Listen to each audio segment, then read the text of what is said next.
LDNRBS. We are back with another guest. We got Hackney's Jammz. Give him a clap out here. Give him a clap out here. 100. So, for anyone that doesn't know, tell us about yourself, Jammz. Boy, where do I start? I'm a grime MC / producer. Been spitting for a number of years now, but I come up off radio, innit? Like pirate radio, online radio, probably in the last 2-3 years. My name's gonna circulate a bit more.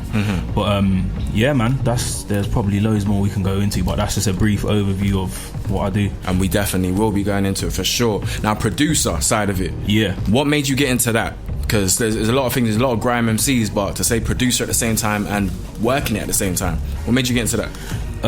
So basically I started MCing, or I started writing like probably 2002, and I got my first computer 2 years later. So my dad was into music, so I already knew about a few softwares like early on. So like that's something that I kind of started, because at the time it was hard to get tunes that we heard on radio. Like there was maybe like one plug at my school who could get CDs, and he wasn't always around, so I just used to like kind of make tunes just because I wanted to hear stuff I wanted to hear, and spit on stuff I wanted to hear. What software was it?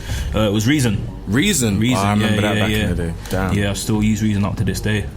So you weren't you stay on Reason? Yeah, I stayed on Reason. I've messed with other things. I've messed with Fruity Loops a bit. I didn't really gel with that. Cubase, I can mix and master on Cubase and stuff. But yeah, Reason is what I'm most comfortable on. Have you produced other people too at this point? Yeah.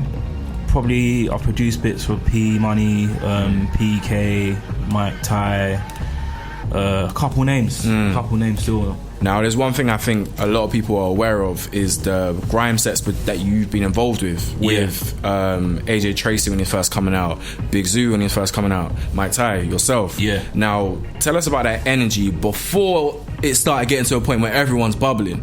Tell us about that energy in the room when you guys were just hungry, trying to move. It was sick, man. It was like friendly competition, and everyone's just going there. At first it started as vibes, and then obviously as the numbers kind of build up, like then it's like cool, like who's got the best bar this week? Like someone's gone away, someone's come back with a new bar, cool. Like when I come back next week, my bar's gonna get that reaction, and you get me? It's good because like everyone's kind of working at the same pace. Yeah. So you're all pushing each other like indirectly, and everyone's kind of getting better at the same rate. So that's what was sick about the energy at the time. Was there anyone in the room that you were thinking, nah, that guy's sick, like, I need to up my bars because of this guy in particular? At the time, everyone, man, like everyone was coming with fire. Obviously Ty, like his wordplay's on the next level. Like Big Zoo come with the mad flows, like AJ come with the mad flows, like guys like PK and YGG like come with a whole different flavour to what everyone else is doing. Like guys like RD and Mr. X, like mad energy, do you get what I mean? So that was also the other sick thing about it. There was no one particular MC in the batch that was kind of like the same. Like everyone brought something different to it, so it was kind of good to kind of just level up in all them different areas.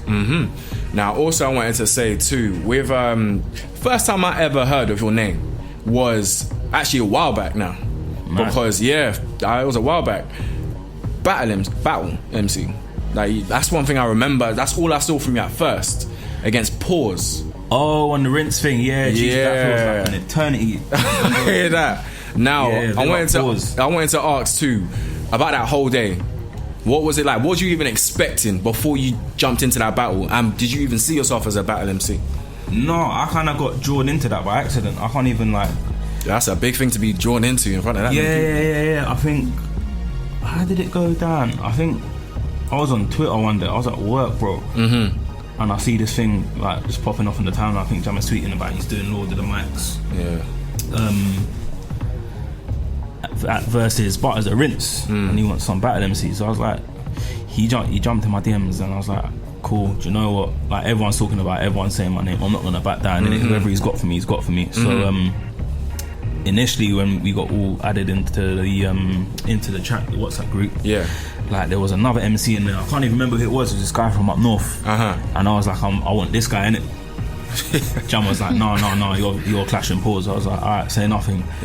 Were you aware of Pause before? We've been to a couple sets together. Like we've done a couple like Mode FM sets, like night shifts and that. And it's mad because from the time when I knew that it was definitely gonna happen to the day that actually happened was about 2 to 3 days. Damn. So I had to write all 3 rounds. In that time I had to memorize them. Like even when you watch the video back, there's certain lines that I didn't get Yeah, you told him to rewind it at one point. I remember. Yeah, like there were certain lines that I didn't get at. So, but yeah, man, that was a good clash. Like I expected Pause to go ham, like, because this flow is very skippy. It's mad. So, but yeah, no, that was a sick clash, man. And do you ever read the comments? I don't, you know. I'm gonna have to read some comments out for you, man. Like, I have to. One thing I did get told, like, I got told, like, you both sound like P Money. That was there was all of that. I think that was because of the bar that I said in the first round, because he has a bar that references sounding like P and something, so I just spun it and used it against him. Kind of. Well, I'll say he sounds like P Money. He definitely did sound like. You can't go away from that one. Yeah. But there's also some of the comments on there. So I know a lot of people like to ignore the comments, but I guess we'll jump into the comments today. He goes, "Swear this is the first time I've ever seen Jammz without a bucket hat." Was that the first time? Because even me, I saw you today, I was like, he's got the bucket hat today. It's rare, yeah. I'm hardly ever without a bucket. Yeah. I'm into my bucket hats, innit? Most definitely. Another person goes, Jammz won at 3 minutes and 11:11. Fire.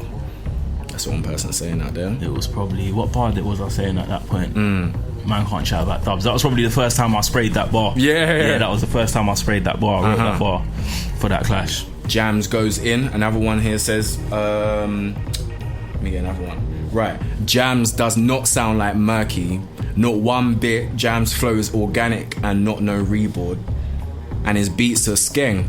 His future's gonna go far. That's what they said. They can't really speak too well, but that's the gist of what they were trying to say. Yeah. But yeah, do you, when it comes to stuff like that with Battle MC, who knows what your future might lie? You might jump into that again. Yeah. But do you ever look at the comments? Do you ever? I don't, man. Like, I feel like if I do, I'll be there all day looking at them. You get me? Like, people are gonna say something regardless, so you gotta just let them have their opinion. This is there for a reason on YouTube, so let them have their say in it. But for me to focus on that, there's no point, because you will go crazy. You know what I mean? Most definitely.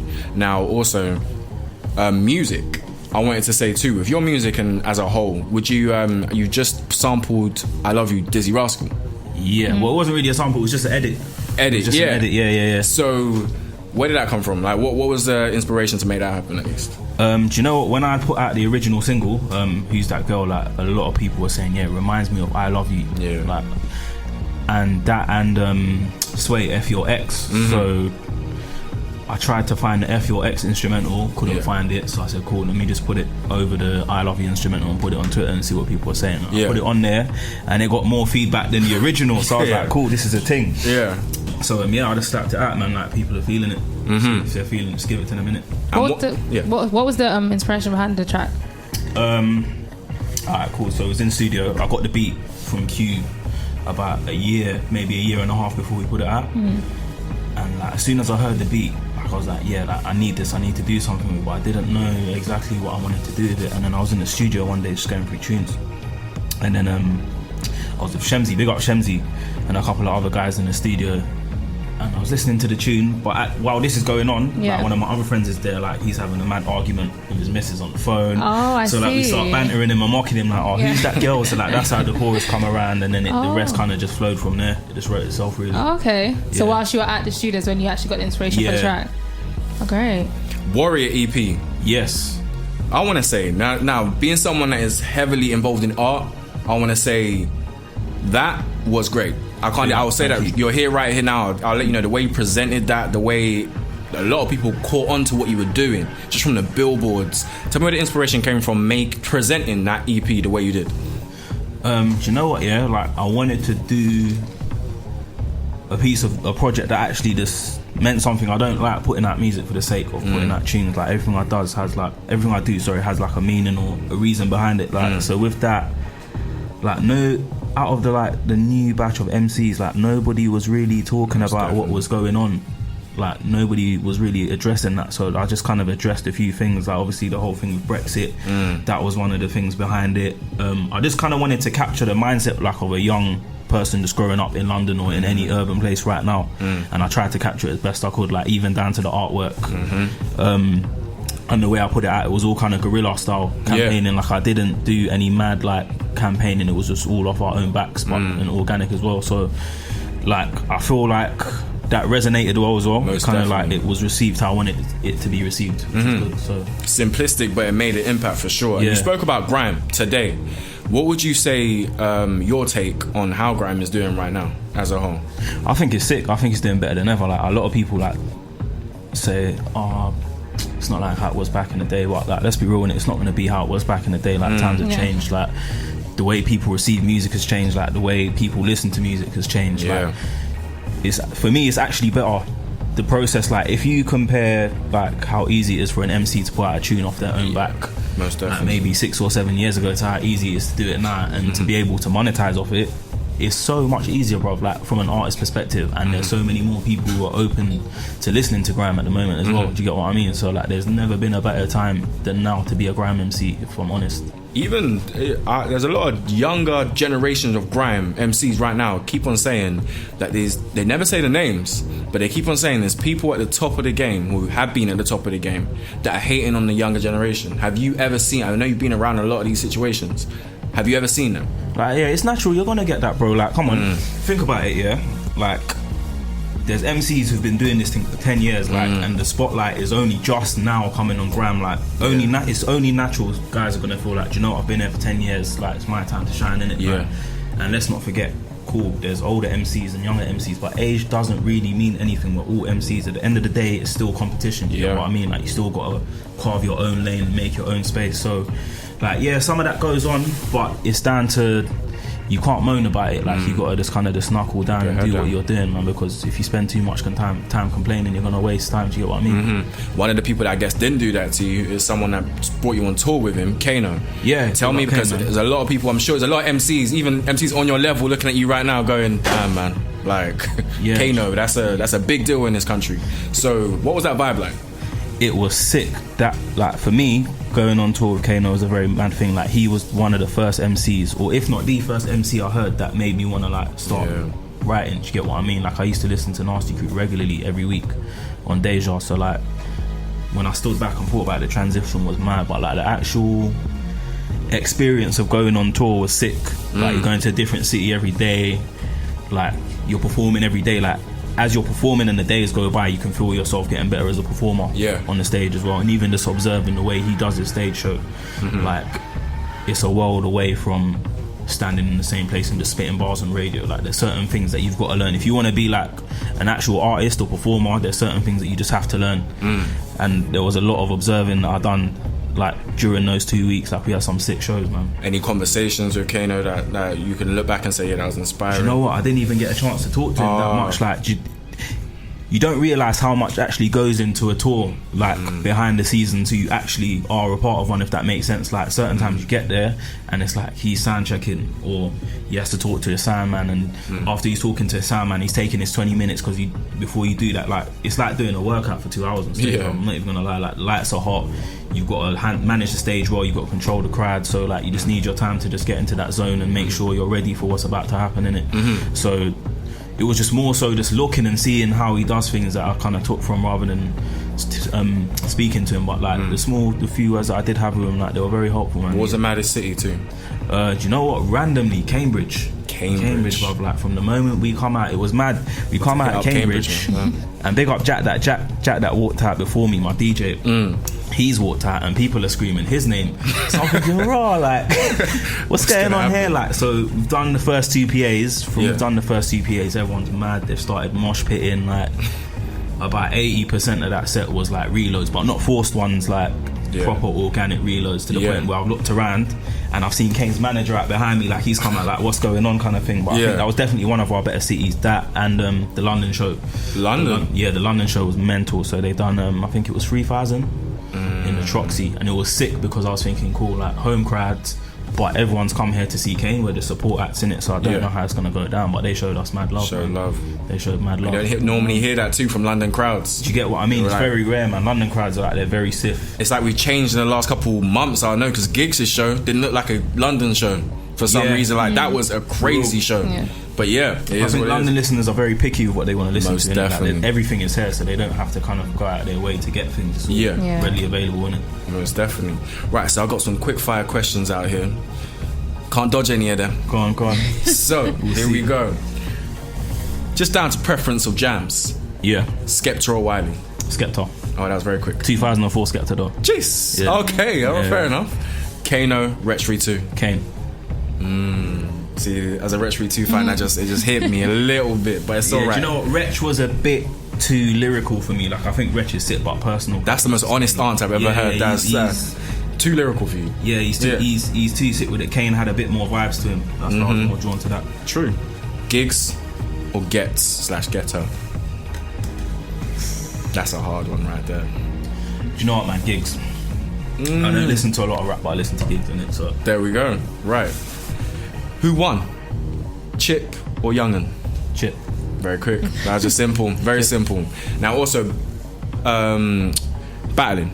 Would you get back into it? Because the way you executed that situation, even just from my own point of view, you went in. So would you ever go back it's into it? It's never kind of a thing I enter into first, innit? Yeah. Like it always just seems to present itself and you just kind of got to deal with it as it comes. So that's how I approach it. Like I don't actively go out and say, I'm going to clash this guy and that guy. I'm too busy focused on what I'm doing, innit? Real. And the future? What's happening in the future with Jammz? For now, singles, man. But like, I really want to like put out a project, man. But when the time is right, like I'll just put out Warrior. So I feel like I still got to let that marinate for a bit longer because I don't want to like kind of just dilute the message by just putting out another project straight away. I think I'll probably do another vinyl as well, another instrumental release in the meanwhile, and obviously there's Underdog Season 2 that's in the works at the moment as well. So yeah, man, there's bits there. Conceptual too. Is that the vibe that you're looking to go with every project? You're trying to actually come out with something that make people think, or Underdog Season is more of like a mixtape, kind of like street tape kind of vibe where I just do what people want me to do on radio, innit? Like that's what people know me for. So that's where I kind of do that stuff. The more conceptual stuff will be obviously the EPs and stuff. Maybe I might work on an album. I haven't started one as of yet, but it's on the back of my mind. Okay. Is anyone in particular you want to work with? There's a few people. I want to do some bits of Oscar World Peace, man. Like I think he's sick. Big up Fred Wave as well. Like I listen to Fred Wave a lot. There's bare people, man. There's just not enough time though, innit? Like if I sat here and listed off the names of people that I would never get my own stuff done. Do you get what I mean? So as and when it can happen, it will happen, man. Most definitely. That was Jammz, guys. Let's give him a clap out here. LDNRBS, Jammz. So, any last words for the people? Yeah, the new single is actually dropping very soon, so just stay tuned. But for now, Who's That Girl is out now on all digital platforms. Make sure you go grab that, Spotify, iTunes, and yeah, stay tuned. LDNRBS. Hey.